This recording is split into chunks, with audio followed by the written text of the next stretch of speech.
Situated in the serene environment of Guzape, Abuja FCT, TVN, as it is fondly called, caters to a wide variety of audience via carefully orchestrated mind-blowing programs in the areas of fashion, business, politics, entertainment, religion, movies, food and health, culture and lifestyle, events around the globe, sports and foreign news.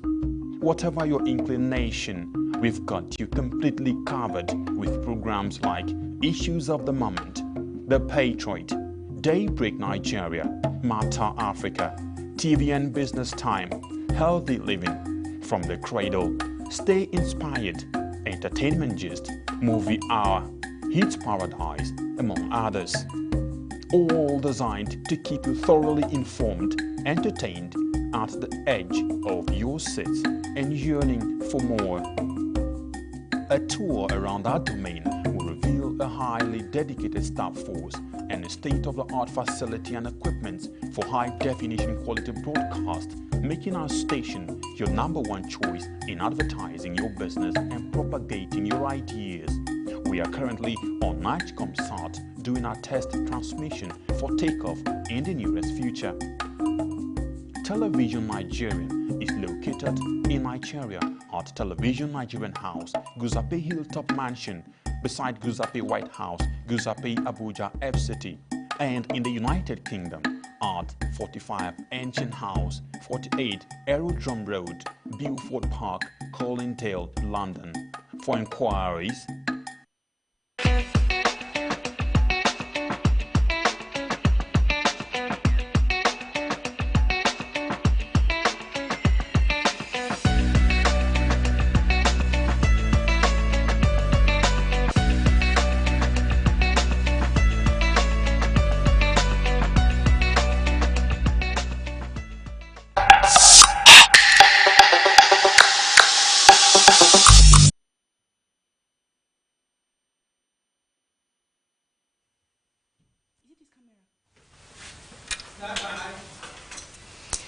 Good morning. This is Daybreak Africa on Television Nigeria. My name is Messenger.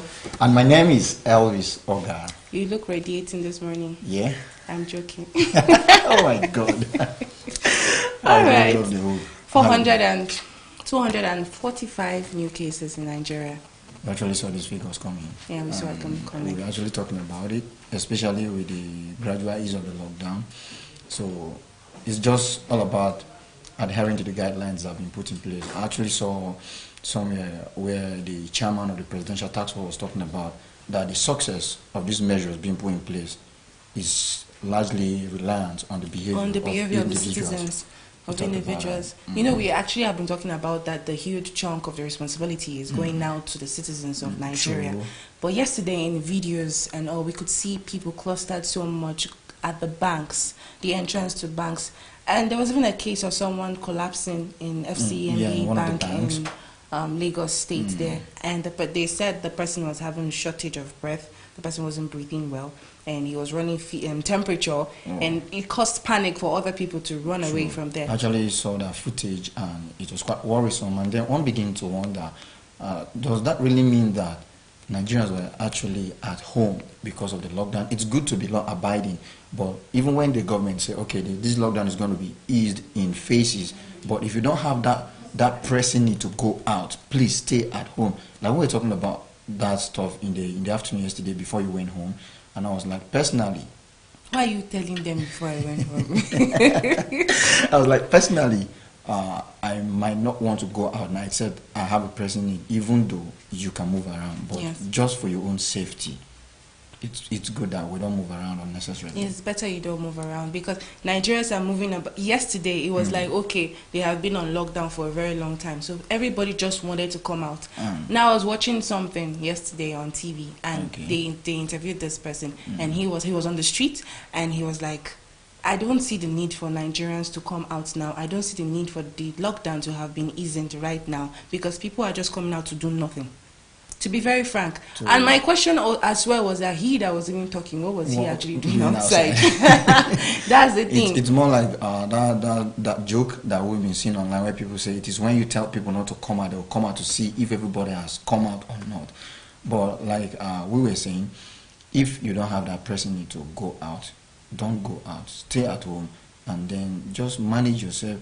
We are not being left to our fate and to our immune system to fight for us. May the best immune system win. And Boss Mustafa has come to say that another lockdown will be inevitable if Nigerians do not comply to the precautionary measures. You know, from projections, they're like, okay, in as much as the government is concerned about the health of the citizens, there's this tension on the economy, which actually led to the gradual easing of the lockdown. And then it's more like government at a crossroad of maybe allowing people to stay at home while the economy suffer, or trying to create that balance or strike that balance. That's why this lockdown was eased. But it is now for Nigerians to adhere to the... Well, another thing I like about what's been happening with the easing of the lockdown is the fact that, okay, the government is actually privy to the fact that this is what is happening. People came out and they were not abiding by these guidelines to an extent. And Boss Mustafa is even saying that there will be more infections as at yesterday because of the way people trooped out, mostly in Lagos State. As early as before 6 o'clock. Do you understand? So he's already projecting more cases from yesterday's outcome. And that's not going to be... they're not going to escape that part. There was a little aspect of solution profiling where they were talking about banks always having to load their ATM so that there will not be crowd in such places, and try to see how they can manage this. I saw in a country where after the lockdown was eased, they had this road marks or demarcation where people could stand in line. That was in the market where people could stand, leaving some spaces or some gap, taking the place of physical distance. Do you know, Boss Mustafa also faulted the banks for opening few branches rather than all the branches. So now few branches were opened there in Lagos.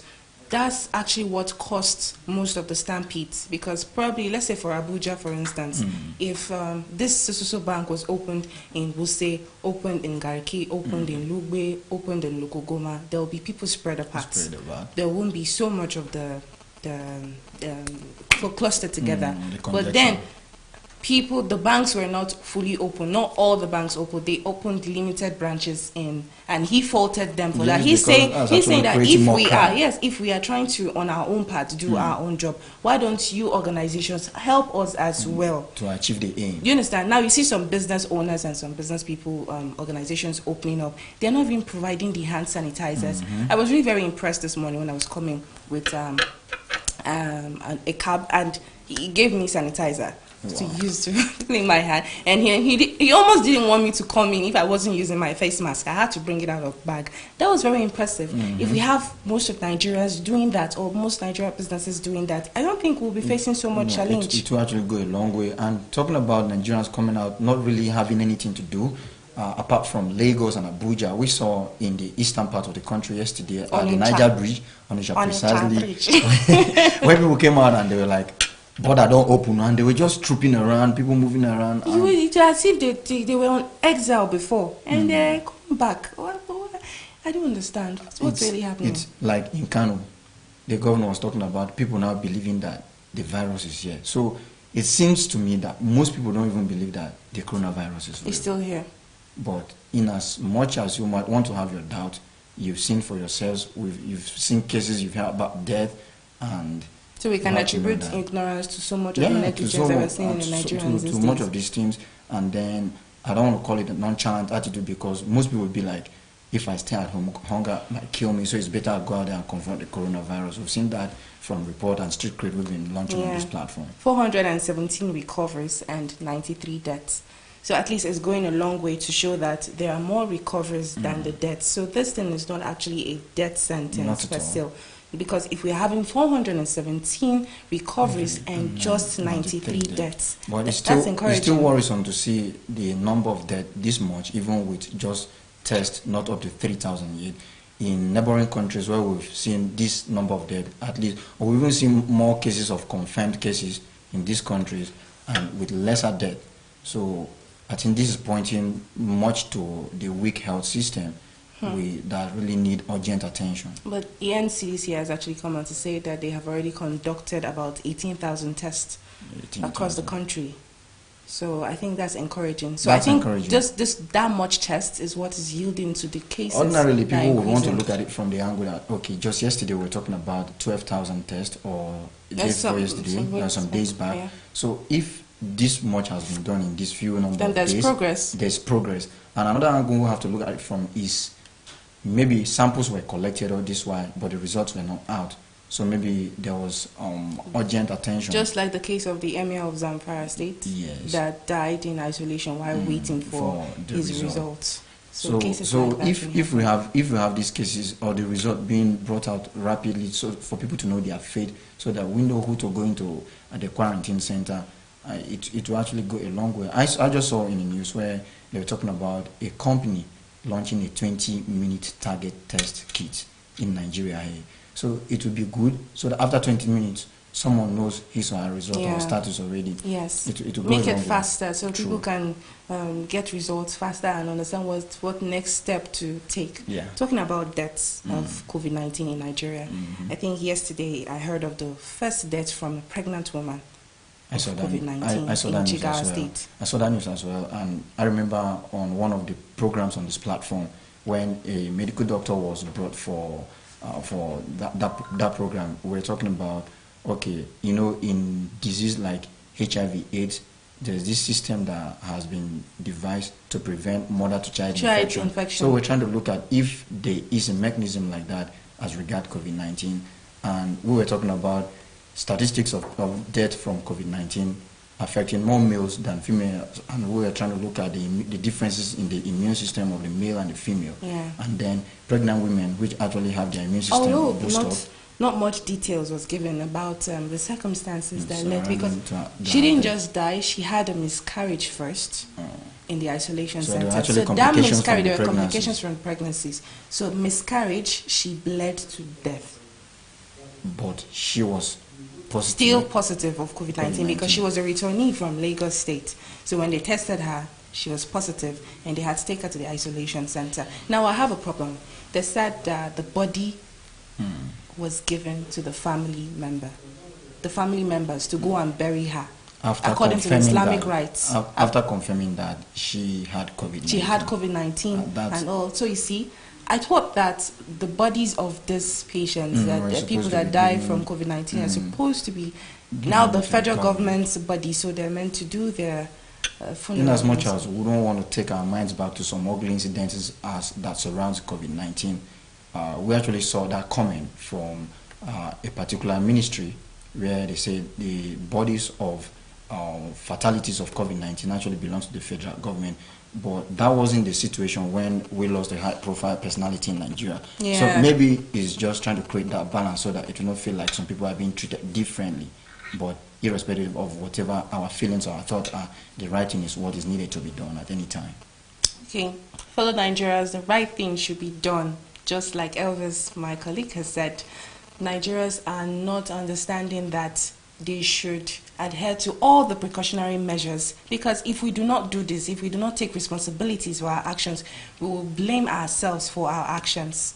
This is still Daybreak Africa and Television Nigeria. Let's join Susan Arching on the news desk.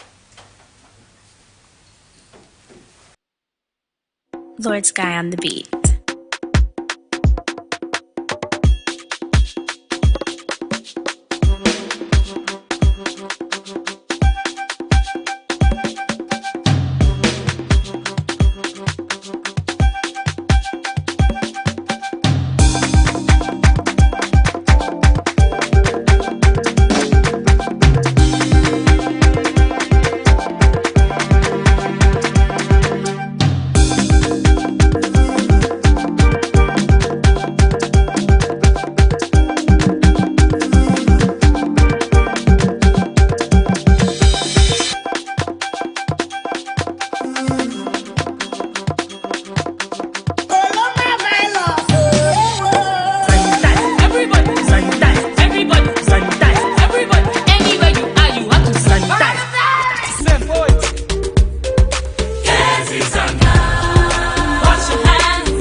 Good morning and welcome to AM News. I'm Susan Achin.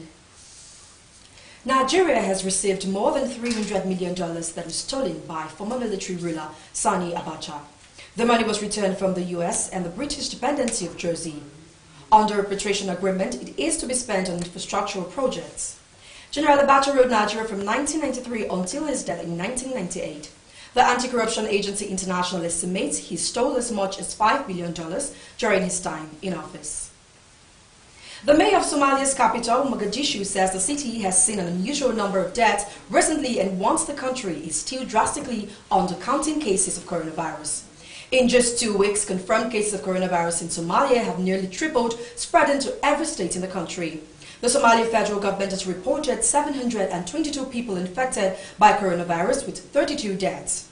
But in a weekend press conference, Mogadishu Mayor Omar Filish said that the city's health authorities have recorded over 500 deaths across the city in just the past 2 weeks. He said the number was well above normal and he believed most were related to coronavirus. Now, the Presidential Task Force on COVID-19 in Nigeria has lamented over the failure of many Nigerians to adhere strictly to advisories regarding the lockdown relaxation. During its briefing on Monday, the PTF, through its chairman, Mr. Boss Mustafa, stated that close monitoring of activities since morning reveals that the level of compliance is unsatisfactory, especially with regard to social distancing and the use of masks. Boss Mustafa, in his opening remarks, specifically noted that the crowds at the banks pose great risks, noting that interstate travel ban has not been complied with, stressing that the evacuation of Almajiris from different states does not respect the guidelines nor follow the rule of the ban. We got more news from Nigeria, where 245 new cases of the novel coronavirus have been recorded, bringing the country's total infections to 2,802. According to a tweet by the Nigeria Center for Disease Control (NCDC) on Monday, the total deaths are now 93, while the total discharged are 417. Meanwhile, the Jigawa state government has announced that a total number of 1,000 Almajiris are currently repatriated and isolated in the state. This, according to the state government, was after 390 Almajiris were received from Nasarawa state. Furthermore, 80 Almajiris have fled Bauchi state to Nasarawa state. The Almajiris who are from Nasarawa state were accompanied by their teachers to Lafia, the state capital, over 10 days ago. All of them have been quarantined in Lafia pending reunion with their parents. We now move into the world of business, where South Africa's seasonally adjusted Absa Purchasing Managers Index PMI fell in April, with business activities contracting to its lowest ever as the coronavirus lockdown, now in its 6th week, paralyzed manufacturing activities. The index, which gauges manufacturing activities in the country, fell to 46.1 from 48.1 points in March. The business activity measure fell to 5.1, its lowest on record. A number of respondents said zero production took place during the lockdown. And onto the entertainment scene, Nollywood actress Mercy Johnson and her husband, Prince Odianosen Okoji, have had their household increased by 1. The actress's husband took to social media via his Instagram page to announce the arrival of their 4th child. He revealed that his wife delivered a baby girl, while finally, the good news we all have been waiting for is here. Congratulations to the actress and her family. And that's it on AM News. I am Susan Achin. Good morning, Elvis. Good morning, Susan. A lot's happening in the news, actually, of course. the news that actually got me is that of the Abacha loot being repatriated from America. That's actually generated a whole lot of concern. I mean, I heard the PACAC chairman, Professor Sage, talking about it being an insult on Nigeria. It really is. I mean, look at this. For the America to give Nigeria a condition on how it should be used. Should be used. Well, I feel like if this is happening, it is because of past stories, events have been unfolding, and if they're checking our records, we have not really done well and there's not been much accountability when it comes to. I love the fact that he was able to create a balance where he talked about maybe the American government looking at it from the past. Such money have been repatriated and not much have been heard. Some of them being reluted again. Accountability, so at the end of the day, he said if that is the initial intent of the Nigerian government, then he did not see anything, but he was actually seeing it as a threat on our sovereignty as a nation. It actually is to an extent, and I think we should watch it, and we should set up committees and bodies that can really monitor these monies that are being taken back, because he's not the only one. There are a lot of looted funds, being reluted and those that have been recovered should actually be given. There should be guidelines. There should be rules as to how these monies are used. Otherwise, just like you're saying, it will be a case of looting, recovering, and relooting.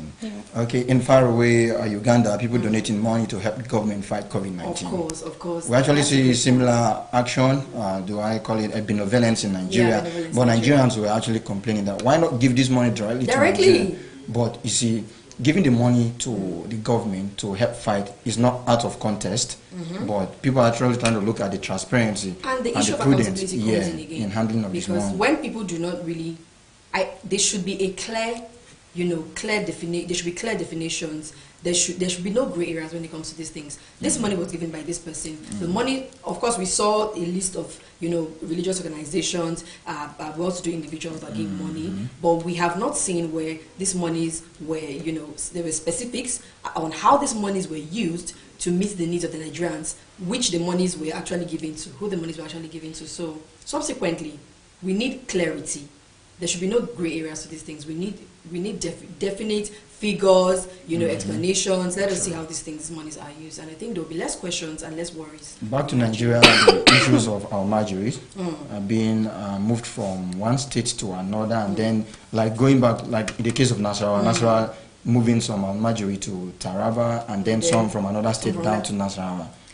It's funny how this issue of our marjories, I think it's been long overdue, and it's unfortunate that in these critical times when we're dealing with COVID-19 is when we have to be tackling the issue of our marjorie movement. There were times when we talked about these people and we said care should be taken, that something should be done about the issue of our marjories, but it wasn't done. And now we have COVID-19, and then we have movements, and we know the nature of this we were talking about. We know that they will not be able to adhere, to the guidelines. So, I subsequently, my hope is that we will learn our lesson from this pandemic.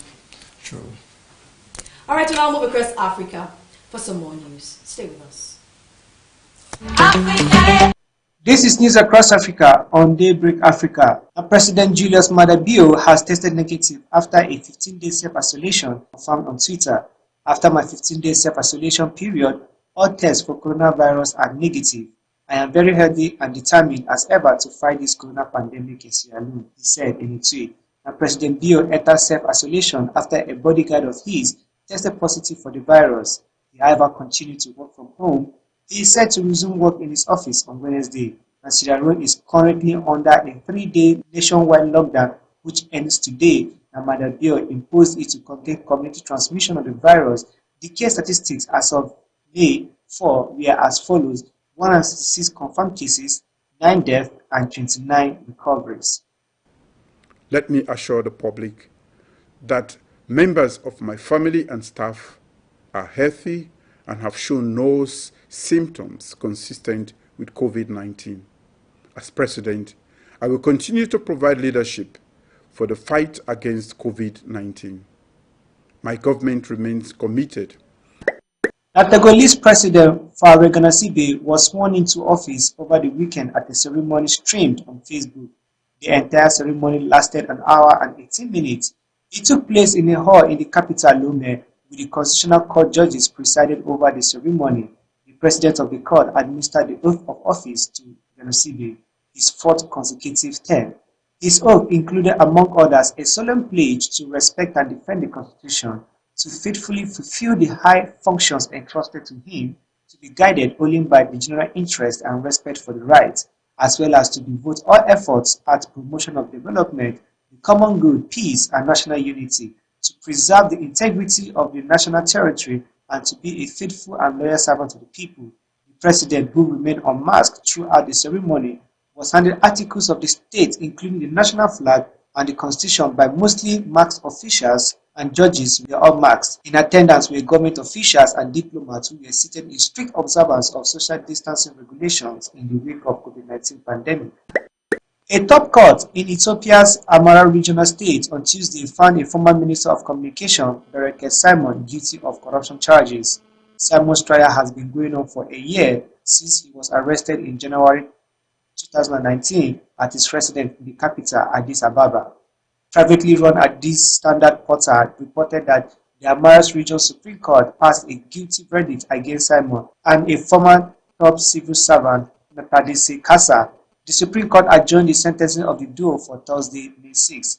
Simon was found guilty on 2 counts, while Natadese was found guilty on 3 counts of the 4 charges leveled against them. A third co-defendant, businessman David Gizar, was cleared of all the charges. Simon was a founding member of the former ruling coalition, the Ethiopian People's Revolutionary Democratic Front. His party in the EPRDF, now the Amara Democratic Party, ousted him from executive committee membership in 2018.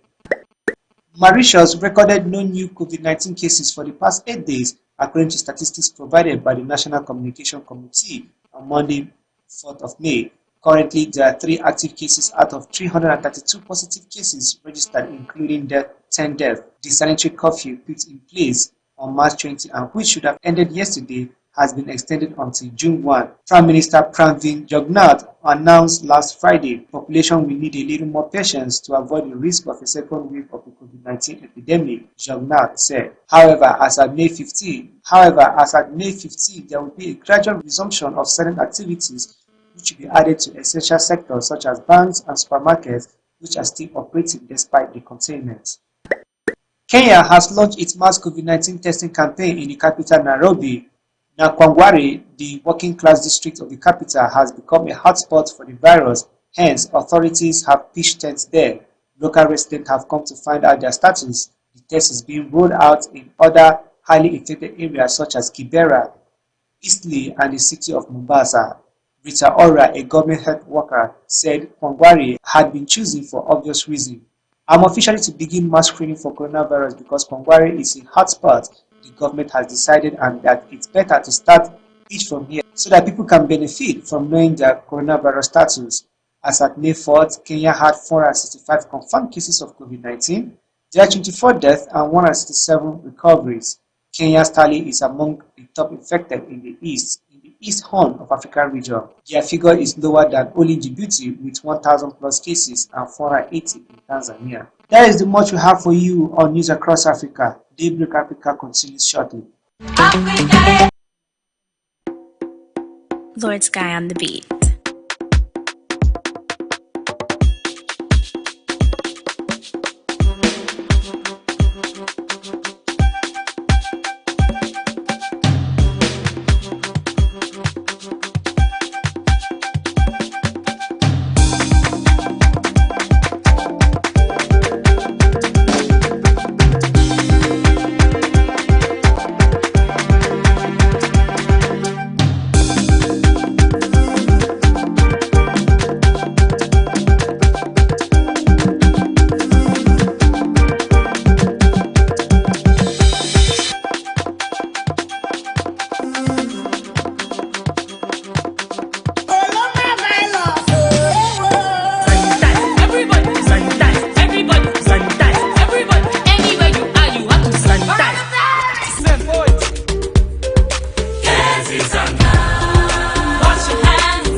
escort them to General Hospital.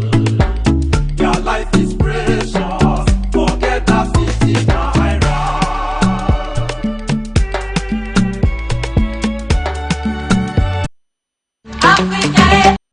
This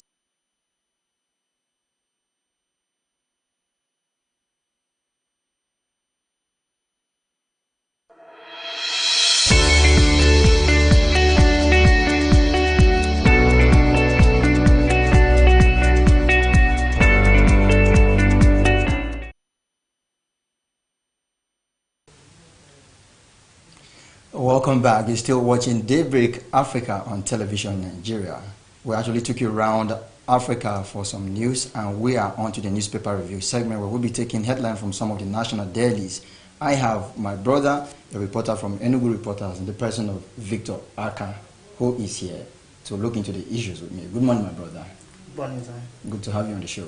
Thank you very much. Okay, a whole lot of issues actually rocking different national dailies, and the very first one we'll be taking a look at is the Guardian newspaper with the banner headline, "Pressure mounts on reps to suspend infectious disease bill. Wike locks down Port Harcourt, Obiakpo councils over COVID-19.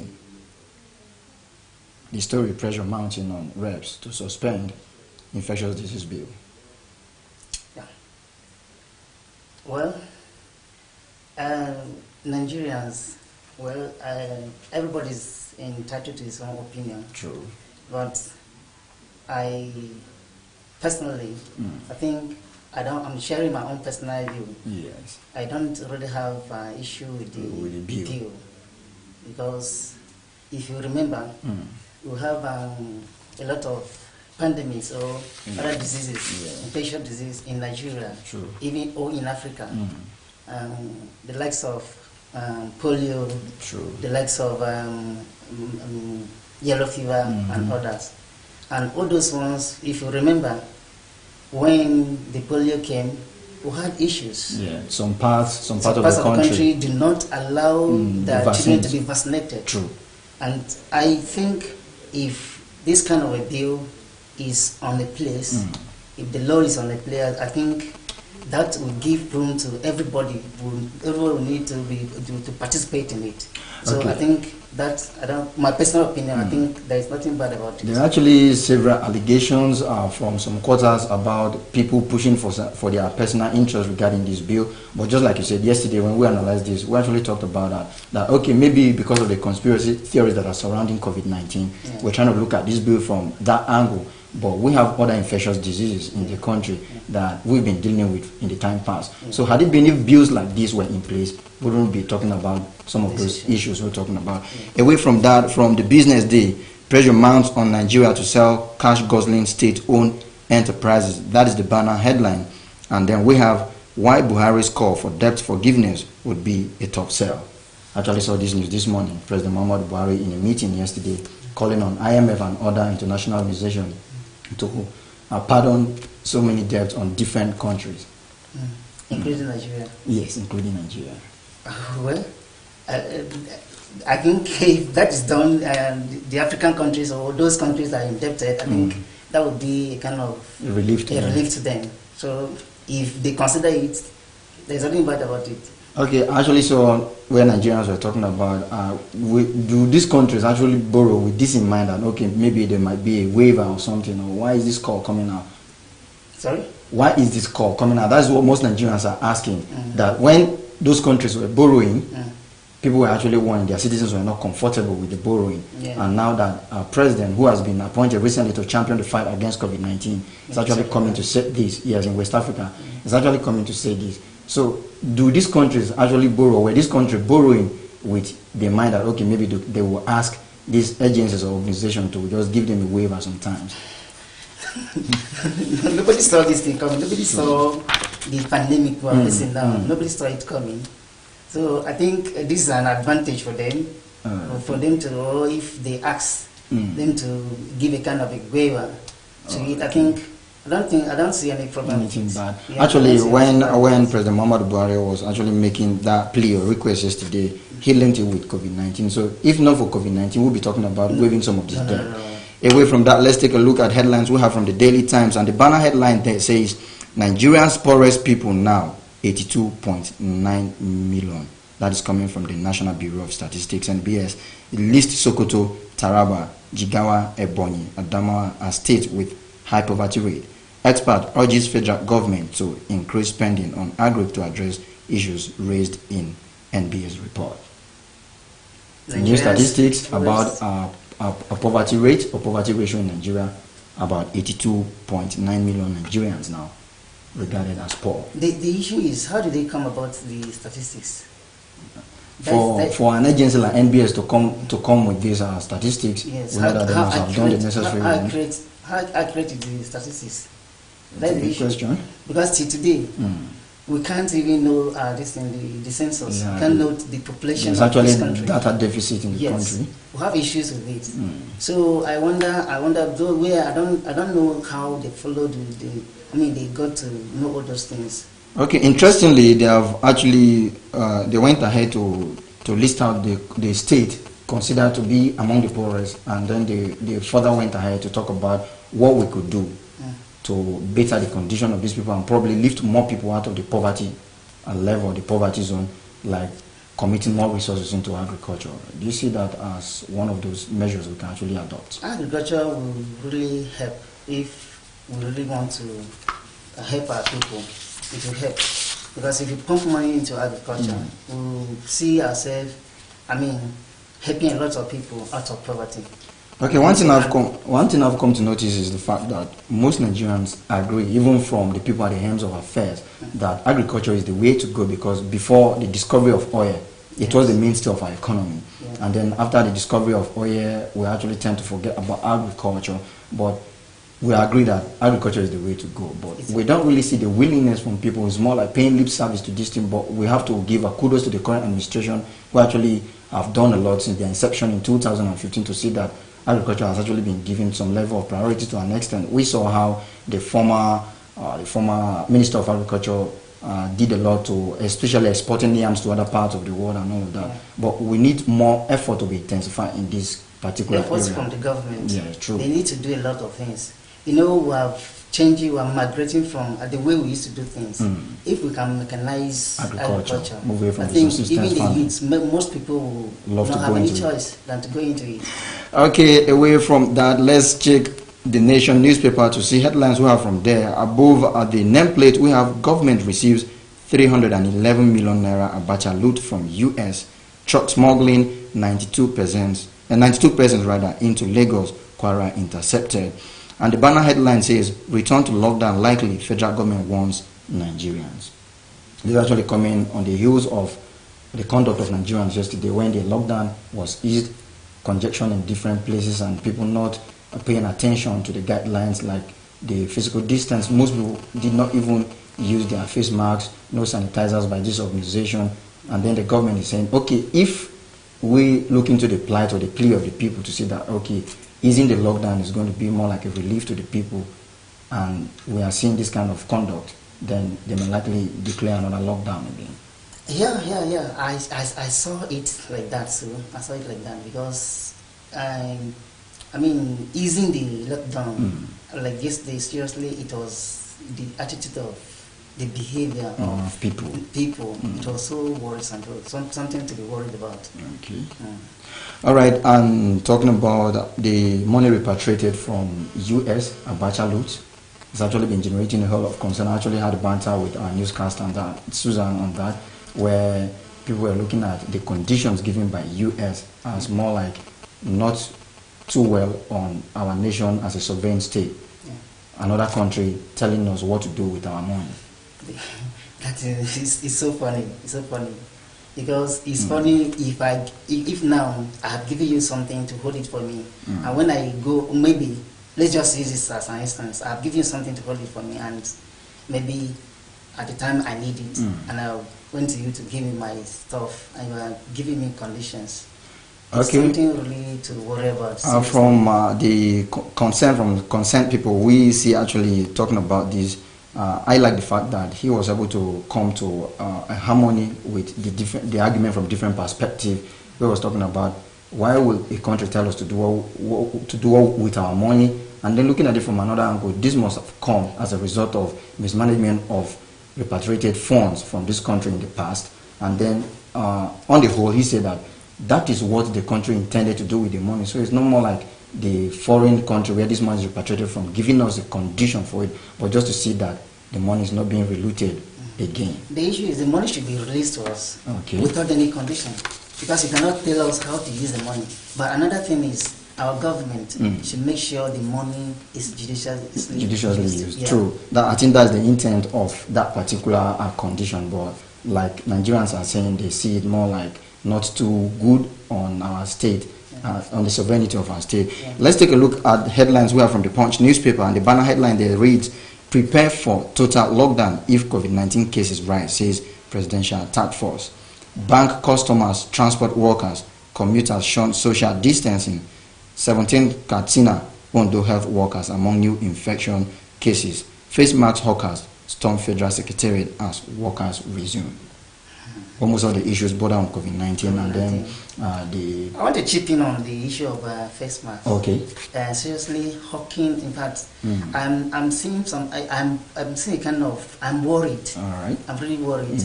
Because how people are patronizing the face masks.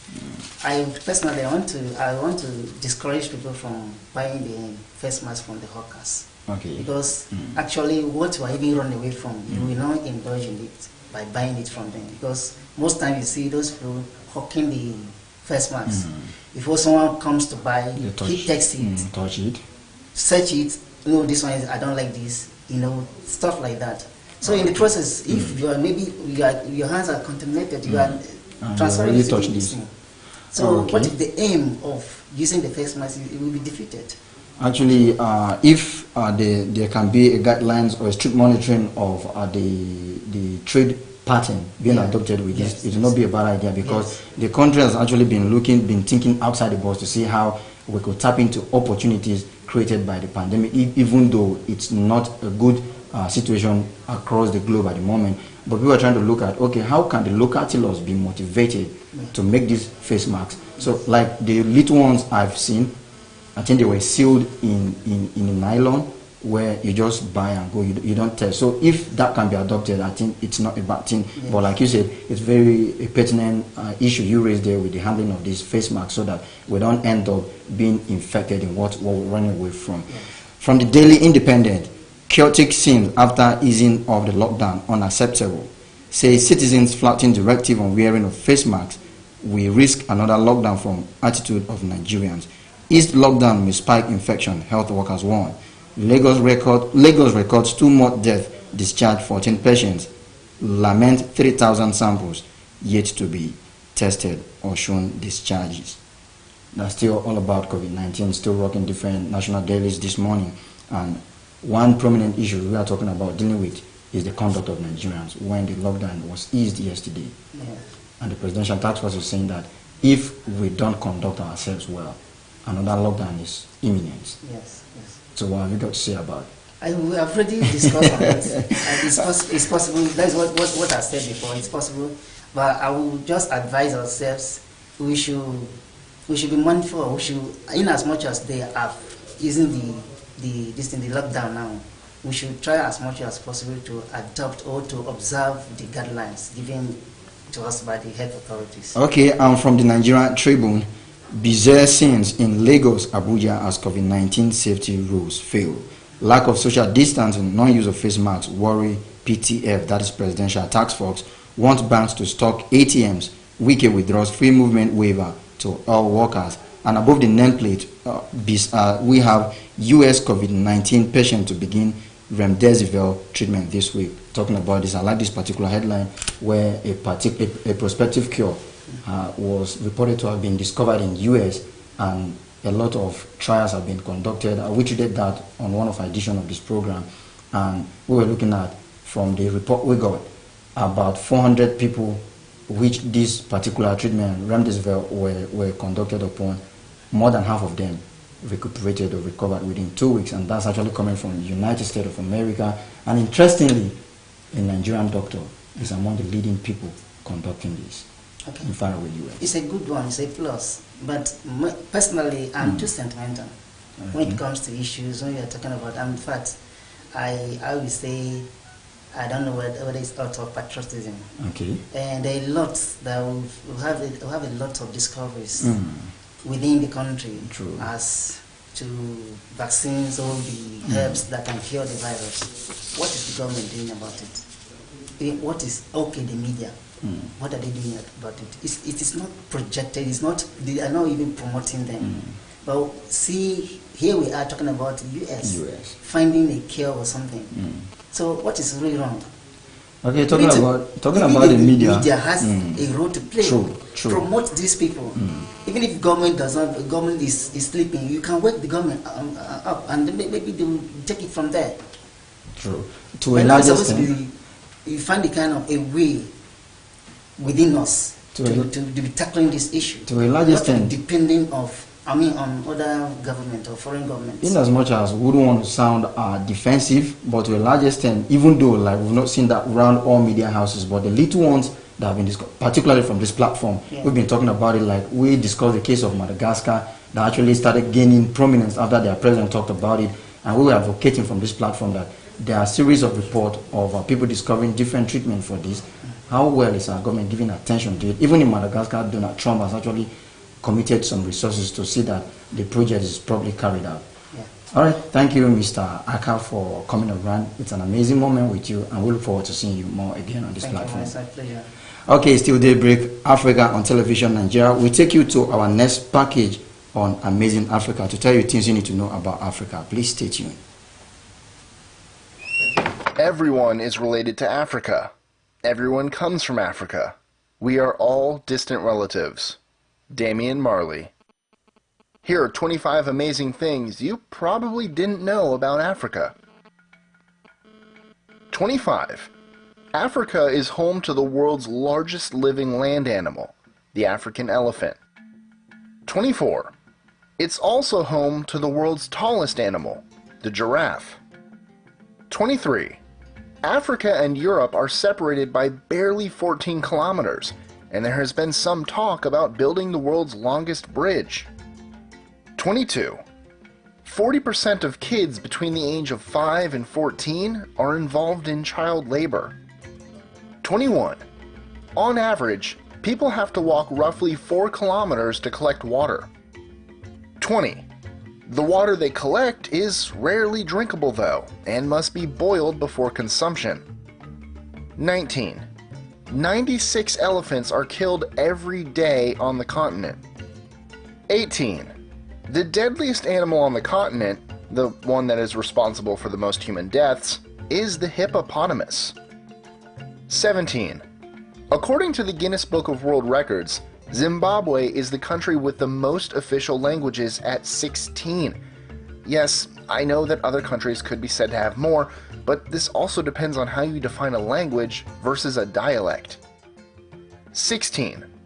There's actually a beer brewed from bananas in some countries. 15. Almost half of the gold ever mined on Earth has come from one small place, Witwatersrand, South Africa. 14.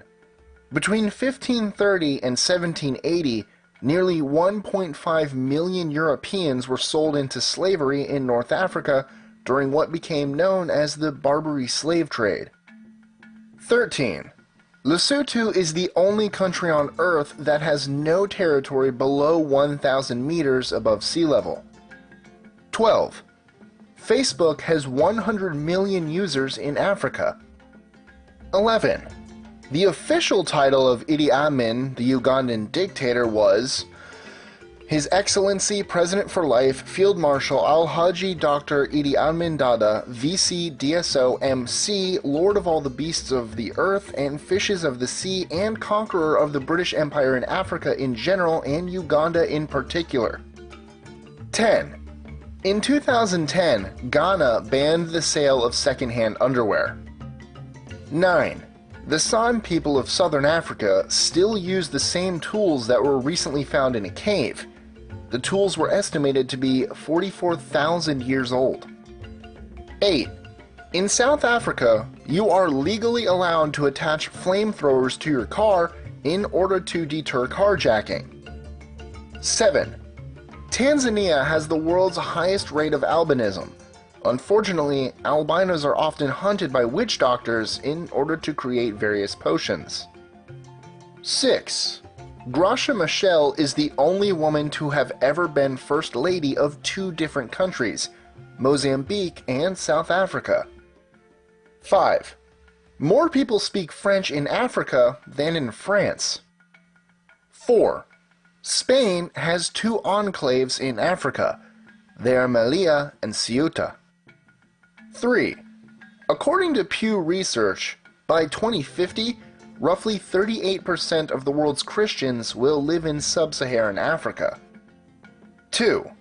Most of the fastest runners in the world come from a single tribe in Kenya known as the Kalenjins. 1.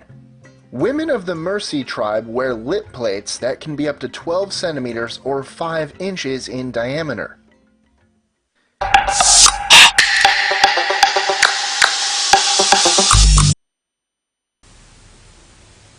Welcome back. This is still Daybreak Africa here on television Nigeria. Those were things you didn't know about Africans. Well, what I know about Africans is that Africans are very strong. Amazing Africa. Yes, amazing Africa. Africans speak more French than in France. True. I didn't know about that though. I think that has to do more about our resilient nature. Even in Nigeria, sometimes you tend to see the way people speak English, the phonetics and everything, and you begin to wonder, is this what we were born with? We actually got it from our colonial masters. Talking about more albinos in Tanzania and other parts of Africa. Oh, I didn't know about that. No, I actually saw that coming, especially when there's this brutal treatment of albinos in Tanzania, where people tend to use them for some ungodly things like rituals and all. So they were being haunted. That's when I got to know about this particular thing. But this is one form of abuse that we're expecting international organization and then even the local organization to frown at and then come against it. If not, I think tomorrow, if we start hearing that dark-skinned people are very good in something, they could be haunted too. Yes. To cut the long story short, Africa is a strong nation. Africa is a strong continent. They are peace-loving, accommodating, and so much tribes to diversity to look into the beauty. Imagine Ethiopia people. We were talking about Ethiopians yesterday, how they're very beautiful. Their tribe has most beautiful persons. And then way back in Nigeria, over 250 ethnic groups and tribes. It's actually a beautiful one. So because of time, we'll be leaving you with Street Creed on life after the lockdown. Remember, put on your face mask every other day for any of your movements. Use your hand sanitizers. What again? Avoid overcrowding or crowded places. Yes. If you see people crowded so much together, I better run. True. All right, thanks for joining us on the show. This morning, my name is Elvis Oga. Let's do this tomorrow. My name is Mercy. Stay safe. Most of the citizens in Nigeria will find it difficult for them to come back into their normal business because of their spend or their squash the money they have, the little money they save. This lockdown, it is going to be difficult for me because it will take time before most of my customers will start patronizing me again. The lockdown is an opportunity. You open my eyes to do any of that things. You know, before I used to repair phone, but now when the lockdown come, I include other things to my business. It's kind of like I'm going to start all over again, you know, because I've lost like many customers.